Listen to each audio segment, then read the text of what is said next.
Awaken and go, Becky. Chapter 6.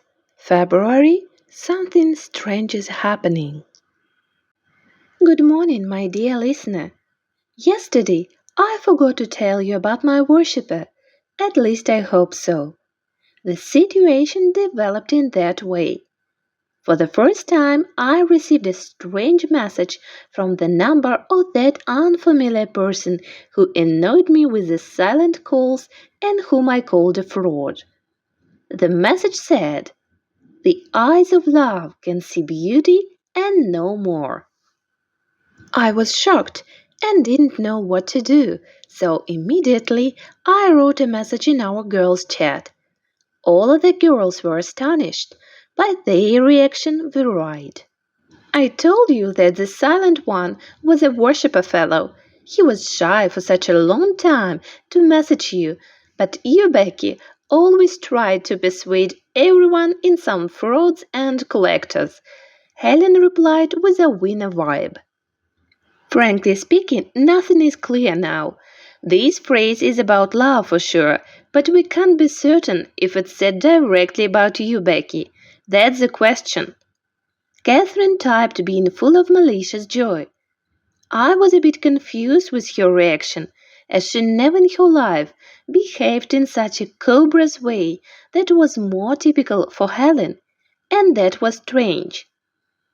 Probably her desirable relations with William are not going well, and here is me, the last loser ever, who is at the age of a love affair and adoration of me like a holy thing.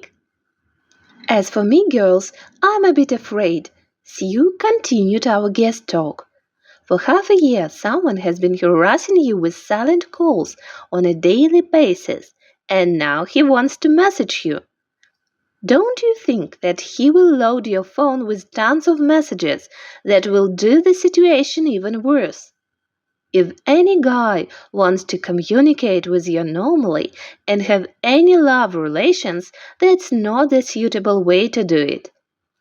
Who can associate a real persecutor with a guy in love, no matter how good he can finally come to be? The only thing we can be sure about is a new stage in the communication with the silent one. Be careful, Becky. Jess was the last one to share her position, and she did it as my friend with experience in love affairs exceeding mine 100-fold. Don't scare her, Sue. You've become doubtful and frustrated like your Hugh. Can it be one of your former friends who wants to hear your voice and communicate but is afraid to get your reaction? How about this option?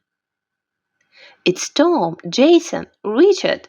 My pleasant friends left me with lots of possible persecute ideas, thus the situation became more complicated.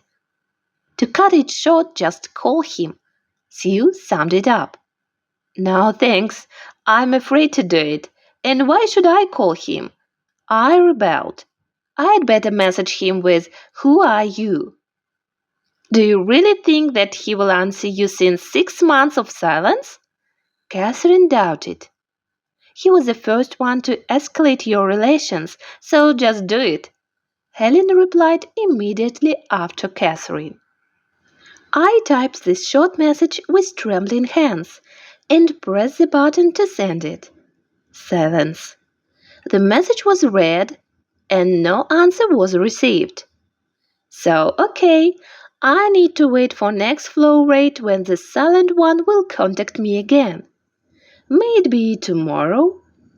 The only thing I want is to stop these numerous silent calls, as I'm fed up with them and they scare me all the time. In such moments, I always recollect the Scream film, so Becky, please keep us informed. If something strange happens, call the police or us if worst comes to worst. Remember, we always stand up for you. Probably it's one of your former fellows who wants to check in. See, you finished our talk. And please don't forget about my birthday party in a couple of weeks. All of you girls are invited to our old restaurant. You can come in pairs. Don't buy me any silly stuff. In this way, our chat conversation ended up. The same happened with the mysterious worshiper fellow. My dear listener, I still have a spare evening, so it's time to make coffee and check my phone if my new clothes have come for new me. Tomorrow I need to weigh myself.